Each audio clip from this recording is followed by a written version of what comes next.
I am Ferdinand Marcos, and I am the President of the Republic of the Philippines. I stand today on behalf of 110 million Filipinos. Hi everyone, hello universe, it's me again.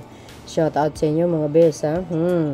Marcos Luilis, OFW and Filipinos all over the globe. Shout out sa inyo. So anyway, mayroon tayong upload videos updates na ko mga kababayan. Tagilid na talaga. Ito si Digong mga bes. Ayan si Secretary Remulla ng DOJ. O basahin ko po sa inyo. Nako, talaga namang shout out sa mga dilis. Paano yan? Ito, sabi dito guys, PH open to talking with ICC says DOJ. Oh my goodness. January 23, 2025. Ayan sabi na po ng GMA Newsline. See? Sabi kasi ng mga DDS, fake daw yung mga guys, yung mga content ko. Talaga lang. Hindi nyo man lang inisip na suportado ko ang gobyerno, mahal na Pangulong Marcos Jr. tapos magpapakalot ako ng fake news. Ano po ang mapapala ko? Ano ba ang benefits na makukuha ko para manira ng tao? Bakit ko naman sisirain ni Marcos Loyalis ako? Mga siraulo kayo talaga. Basahin po natin. The Philippines has signaled a softened stance toward an international criminal court, which is ang ICC. Investigation into thousands of killings in a war on drugs. Approved activists hope will see popular ex-president Rodrigo Duterte face charge of crimes against humanity. Nako mga kababayan, sabi na nga ba minsan hindi natin nababasa ang galaw ni Pangulong Marcos Jr. Talaga naman iba pag matalino. Ang resback niyan guys, hindi panghaharas kundi proseso, legal process. Okay? Baka yan na po ang pinag-usapan nila ni Secretary Remulla. Nako, talaga naman. Nako. Maganda ito mga besa.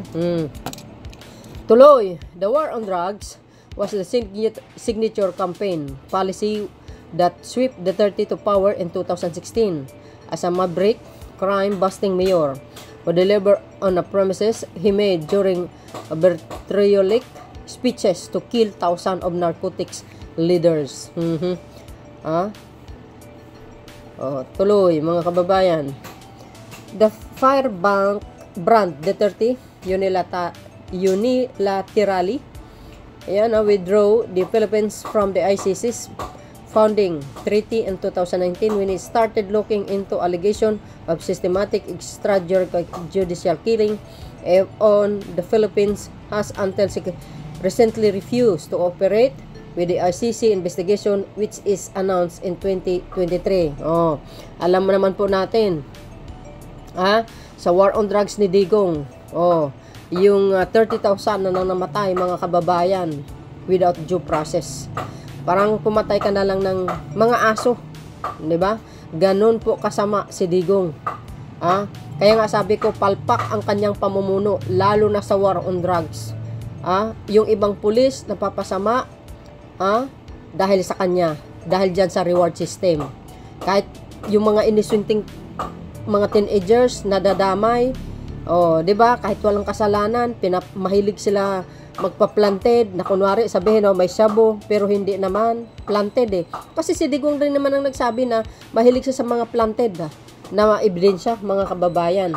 Tapos sinabi niya pa tapusin daw niya ang war on drugs sa loob ng 6 na buwan. Nangyari ba? Hindi. Alam nyo, talamak talaga ang droga sa panahon niya. Bakit? Siya po ang protector ng mga drug lord sabi ni Mr. Las Cañas. Yung mga iba sabi niya, tahimik dito sa amin. Yun ang pagkakaalam nyo. Yun ang pagkakaalam nyo. Nagbibinta sila ng palihim ang mga yan. Kasi ang war on drugs ni Digong, fake na war on drugs yun. Front lang yung words na war on drugs. Pero sa totoo lang, hindi totoo yun. Nagbibinta, nag-ooperate ang mga drug lord dito sa Pilipinas, sa mga Chinese. Di ba? Ganun. Nangyari ba yung pangako ni Digong na tatapusin niya ang war on drugs, mga kababayan, sa loob ng 6 na buwan daw? Hindi, lalong lumala pa kamo. Ngayon, Ha? Tingnan nyo sa panahon ni Pangulong Marcos Jr. Grabe. Ang daming nahuli talaga. Oh, sobra gabulto-gabulto na illegal na droga. Milyon-milyon pa kamo. Oh, sa iba't ibang lugar. Oh, kaya saludo tayo sa ating mga autoridad, mga besa. Grabe, nagtarabaho talaga sila ng gusto. Sa panahon ni Digong, wala kang makikitang ganyan. Nagabulto-gabulto, no. Kasi, nagbibinta sila ng palihim, nag-ooperate sila ng palihim. Hindi naman pwede ipopost yan sa social media. Kayo naman, oo. Para nang sabihin, ay, tahimik, malinis. Yun ang alam nyo. Oh, yung war on drugs na yan yung pinaka, para pinaka ginamit niya noong 2016 sa kanyang speech na sinasabi, 6 na buwan makukuha niya ang droga na lilinisin sa bansa. Oy, hindi niya alam. Matagal ang droga sa Pilipinas. Wala lang talagang magandang idea kung paano sugpuin ng mga yan. Pero sa panahon ni Pangulong Marcos Jr., grabe, antindi talaga. Yung nakukumpiska ng mga illegal na droga, mga smuggling, lahat. Nakukumpiska ng ating mga otoridad. Believe ka. So, ibig sabihin, si Pangulong Marcos Jr. tagalinis ng dumi ng nakaraan. Ganyan si Digong. Sa 30,000 plus na namatay sa war on drug, kasama po yung mga inosenteng mga kabataan. Hindi lang po 30,000 sa totoo lang. Sa panahon niya, nung naging mayor siya, ang dami pong namatay. No? Tinatapon lang o nililibing dyan sa may quarry sa laod na sinasabi ni Mr. Las Cañas. Matindi. Tingnan nyo, nuknukan ng kasamaan si Digong. Professional killer ang dating para sa akin. Sabi po dito, mga kababayan, yan dapat lang, sa totoo lang, dapat lang.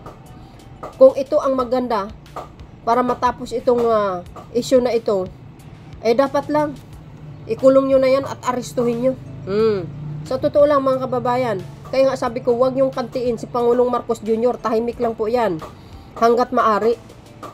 Pero pag nakikita niya na walang humpay ang panggugulo ni Digong, gagawa ng kaparaanan ng Pangulo, sa totoo lang. Hindi naman dahas ang respect niyan legal process talaga, proseso po yan. Kaya mas maganda talaga ang ICC, soon as possible, bilis-bilisan nyo na, para nang matapos yan. Kasi ang lakas ng ebidensya, mga bes, galing pa sa bunganga niya, siya na mismo nagsabi. Tuloy, we will talk to them soon in a very well-defined manner. Oy, nako, mga kababayan, ayan na. Di ba? Sabi, we will talk to them soon in a very well-defined manner. Ito na ba ang hudyat? Para makabalik ang Pilipinas sa ICC? Kung if ever mangyari yan, malaking sampal ito kay Digong. Di ba? Ang ICC walang masisilip sa panahon ni Pangulong Marcos Jr. Wala namang namamatay. Kung mayroon man, natural lang yun sa mga, pero hindi kasing dami ng sa war on drugs ni Digong. Grabe, halos araw-araw naloka ako. Low crime ang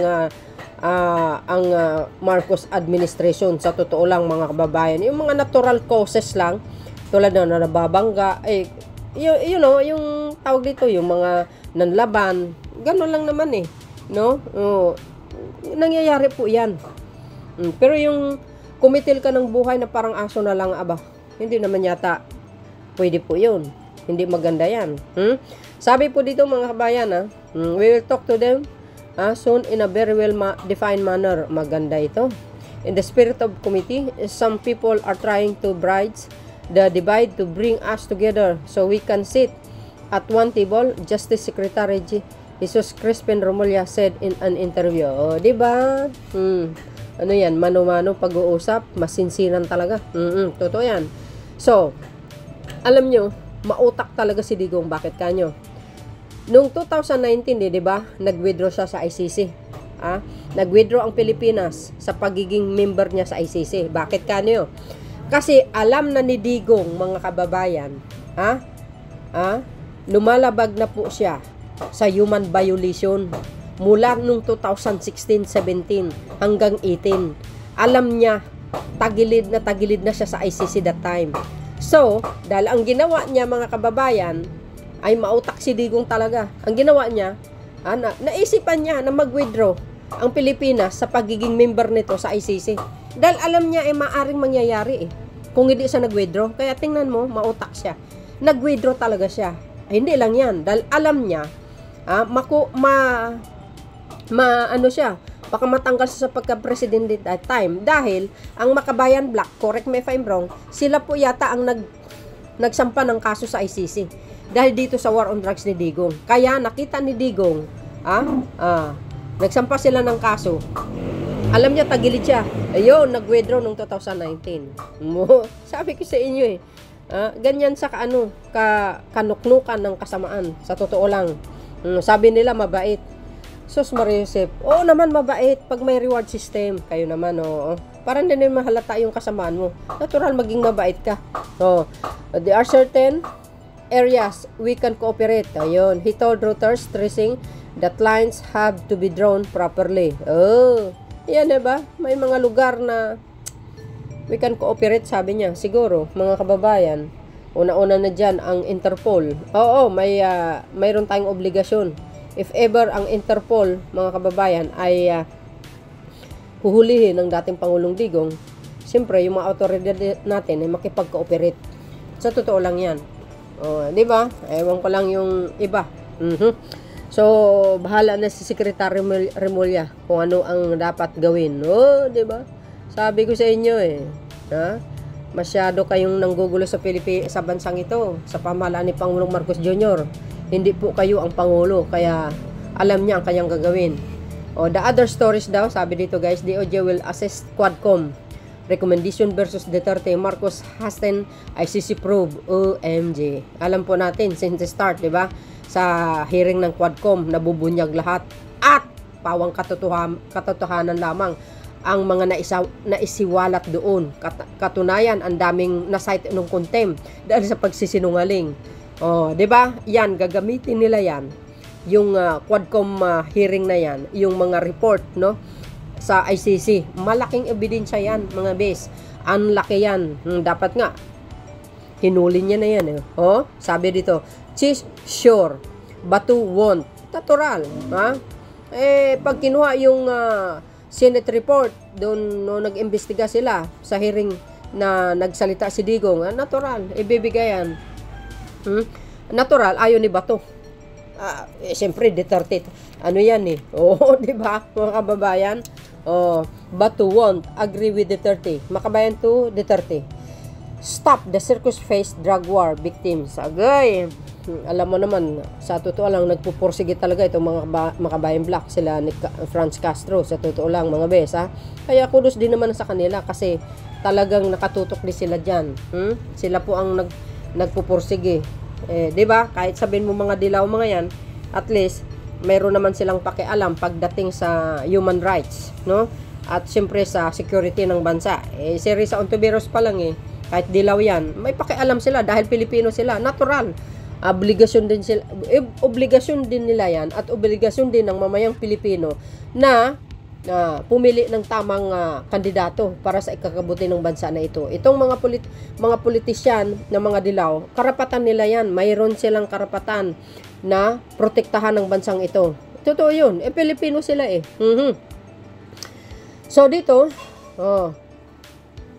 sabi dito guys, tuloy, Remulla's remark suggests a marked shift from the government's previous hardline stance against the ICC, which it had insisted has no jurisdiction to investigate.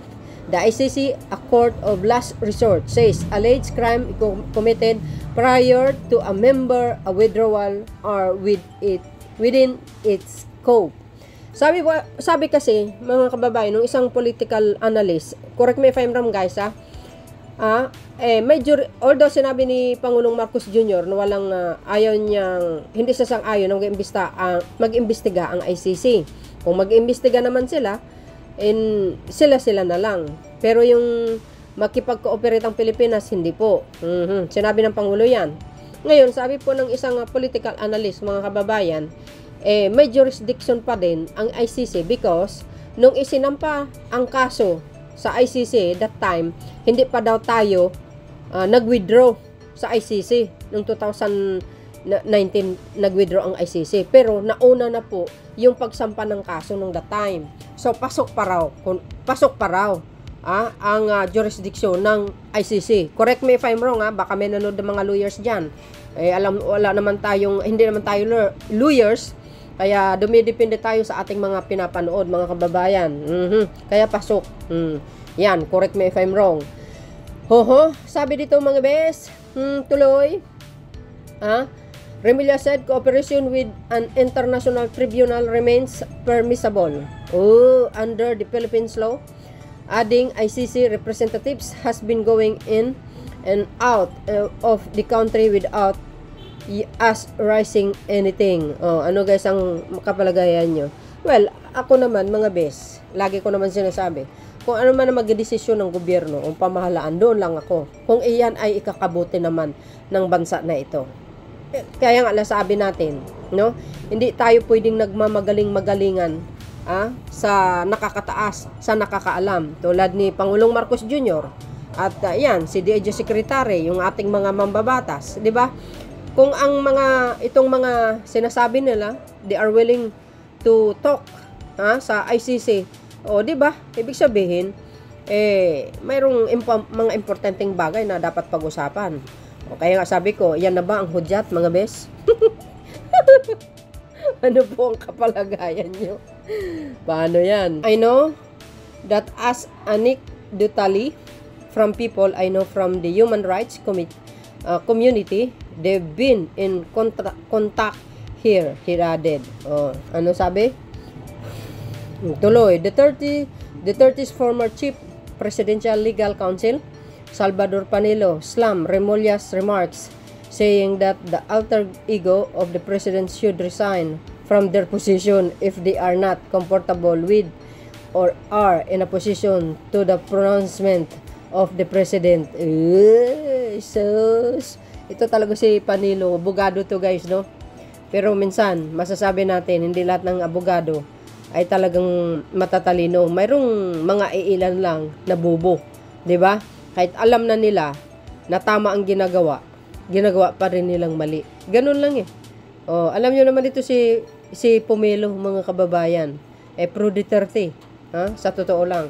Pro Duterte yan Lahat ng mga sinasabi niya, feeling niya siya ang tama. Pero hindi niya alam, mali pala. Kasi ginagawa niyang tama ang mali. Ewan ko sa inyo, Panelo. Feeling. Di ba? Sabi po dito, Panelo said that Remulla's statement on possible cooperation with the ICC undermines Marcos' official position on the matter. Ano naman ngayon? Ano naman ang pakialam mo? Ano naman ang pakialam mo? Kung makipag-cooperate ang Pilipinas sa ICC. Anong problema mo ngayon? Wala namang masama doon. At mayroon namang reason. Ang kooperasyon ng Pilipinas sa ICC, why not? 'Di ba? Masama ba? Ayan si Panelo. Wag mo diktahin kung ano ang gustong mangyari ng gobyerno dahil wala na kayo sa posisyon. The DOJ Secretary in saying that there are certain areas that the Philippines can cooperate, yes, with the ICC concerning the drug war. Yes, walang problema. Basta ang importante, mga kababayan, kung makikipag-usap naman ang ating DOJ Secretary, sigurado yan. Maganda ang resulta niyan at mga importanteng mga bagay. Is under mining the official position of PBBM, who has repeatedly and correctly postulated that the ACC has no jurisdiction over the Philippines. Yes, sinabi po ng Pangulo yon. Hindi natin ikaila po yan. Pero sabi ng Pangulo, papayag naman sa mag-imbestiga ang ICC, pero hindi nga makipag-cooperate ang gobyerno. Mag-imbestiga sila sa sarili nila. Ngayon, sa akin lang, mga kababayan, kapalagayan lang, no?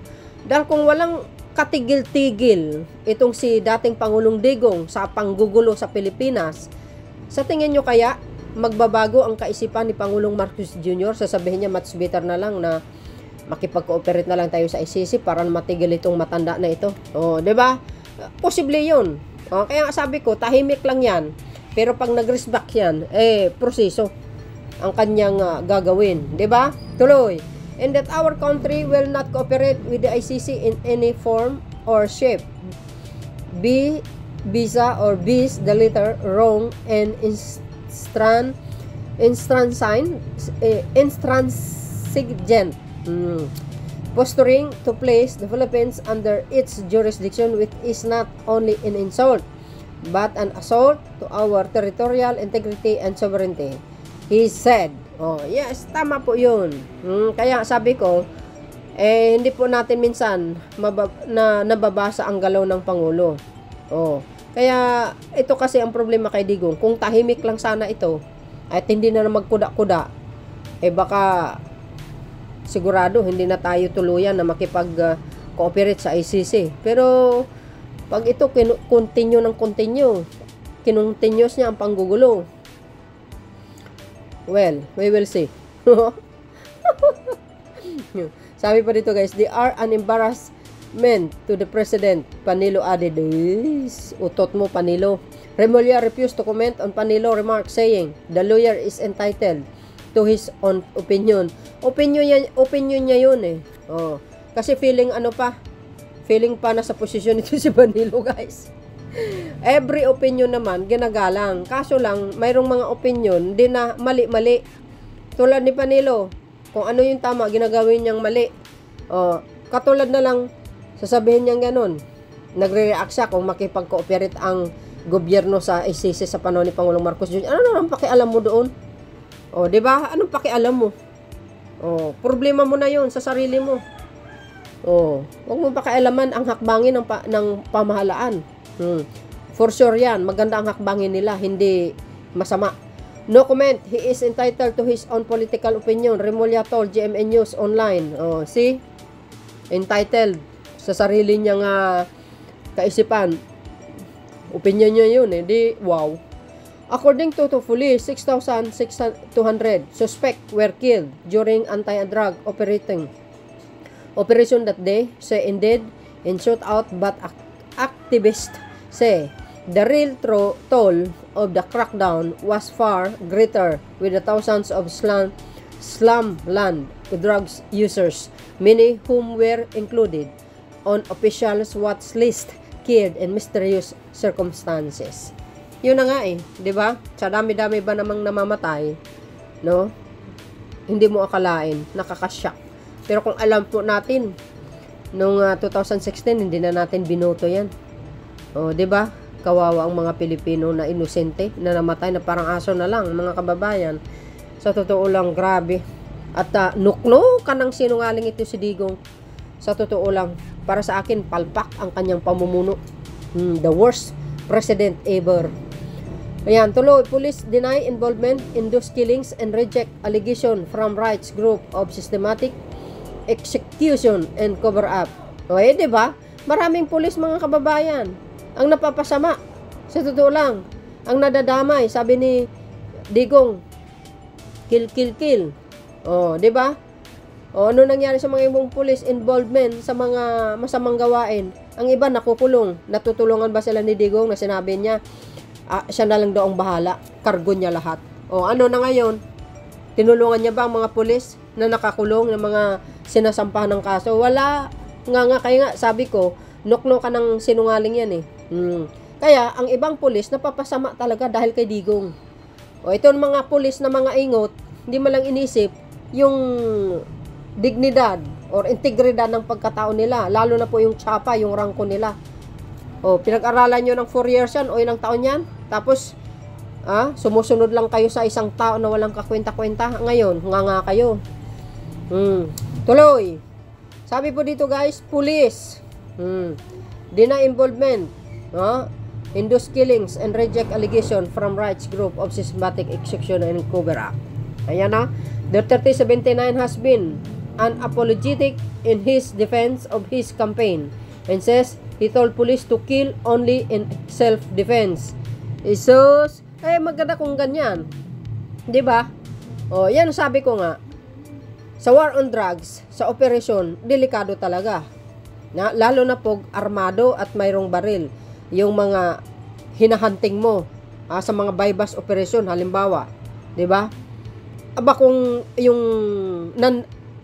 isang drug dealer or drug lord at marami sila, pura di armas sila at nanlaban, aba unahin mo na, 'di ba? Ganun yun ang self-defense. Pero kung yung isang tao, tinaas na ang kamay, tapos pinatay mo pa, medyo foul na yun, mga bes. Hindi na maganda. Overkill na yun. Walang due process, nga. In a November congressional hearing, he urged the ICC to hurry up on its probe, adding, if I go to hell, so be it, sabi ni Digong, 'di ba, mga kababayan? Kaya nga, pagkakataon na po yan. Total naman, hinamon niyang ICC or sa Pilipinas, yung korte, or saan man. Di ba? Sabi niya nga, na pumapatay daw sila ng tao. Hinintay niya daw kung kailan daw siya huhulihin. Di ba? Sinabi niya yan.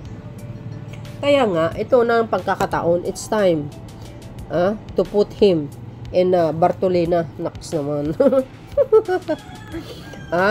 Tuloy, in a response, President Ferdinand Bongbong Marcos Jr. said his government would not block the ICC if the 30 wish to be investigated, adding the government would be obligated to comply with an international arrest warrant related to the drug war. You see, guys?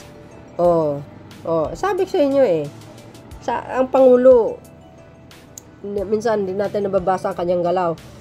Totoo naman yung sinabi niya. Allowed naman ang ICC mag-imbestiga, pero sa kanilang investigasyon lang, hindi po makipag-cooperate ang gobyerno. Ngayon, kung sinasabi natin, kung ito ba'y pag-aarestuhin si Digong through Interpol, mayroon tayong obligasyon dyan, mga base. Sa totoo lang, may obligasyon tayo. Kasama po yung mga kapulisan natin. Tapos, pwede naman sila magsuot ng Interpol. Di ba? Iyon ang obligasyon natin. Bakit kanyo? Kung bakit nasabi ko yan? Dahil, ang paghuli kay Alice Go sa Indonesia, through Interpol yun, guys. Hanggang doon lang tayo. Makipag-cooperate ang ating mga autoridad sa Interpol. Sasamahan sila na para hulihin si Digong. Correct me if I'm wrong.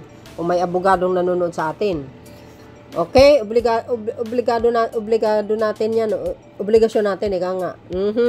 Doon lang naman tayo na mayroong karapatan para tulungan na aarestuhin ito si Digong through Interpol.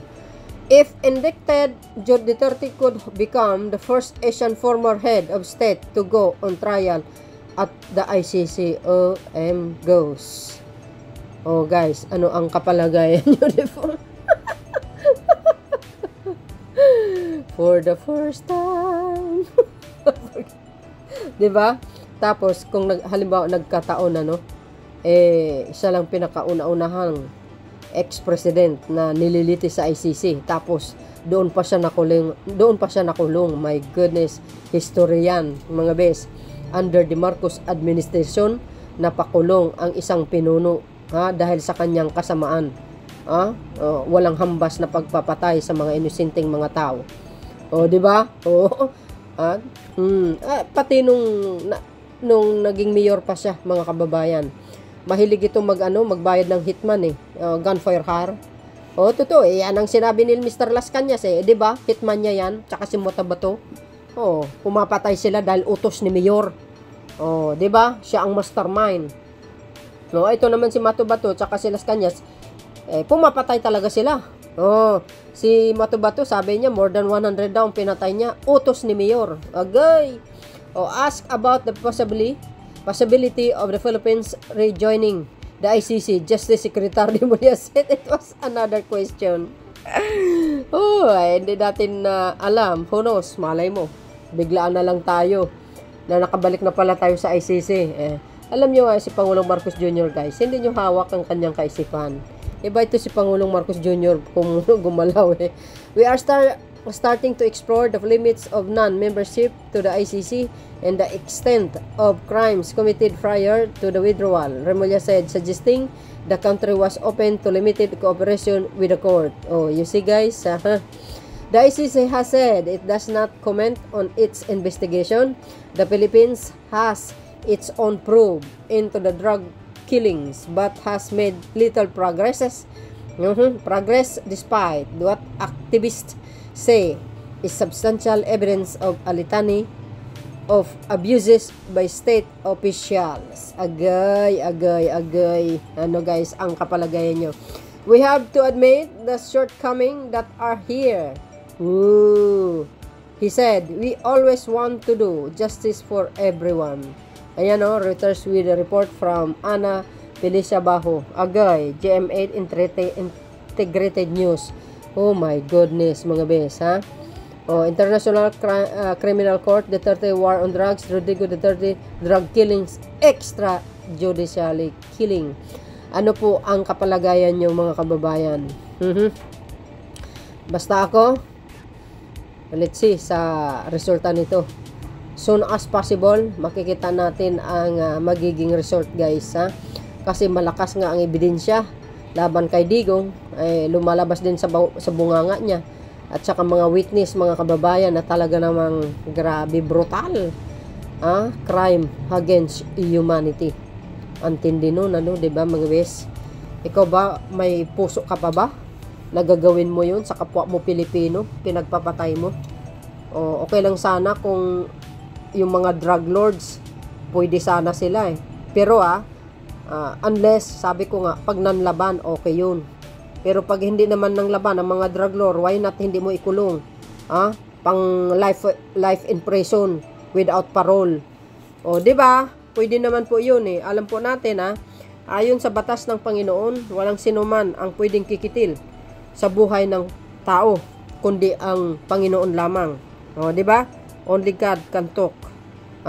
Ang pagbawi sa buhay ng isang tao sa pamamagitan ng sakit o mang klaseng sakit, yun lang.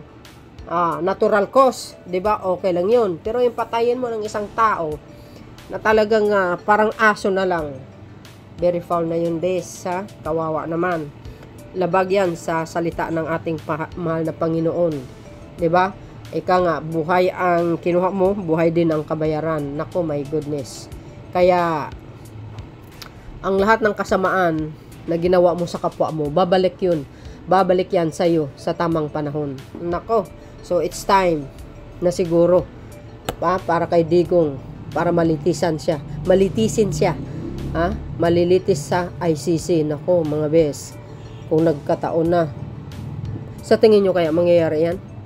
For me, posible. So, yun ang aking pinaka-latest updates video. Kung may dagdag kayo, mga bes, sa aking mga reaction, opinion, dagdagan nyo na lang sa inyong comment section. Maraming salamat sa inyong watching. See you again on my next upload video. Maraming salamat sa support, mga bes. Mag-ingat kayo. God bless everyone. Bye. And babush! God bless Philippines.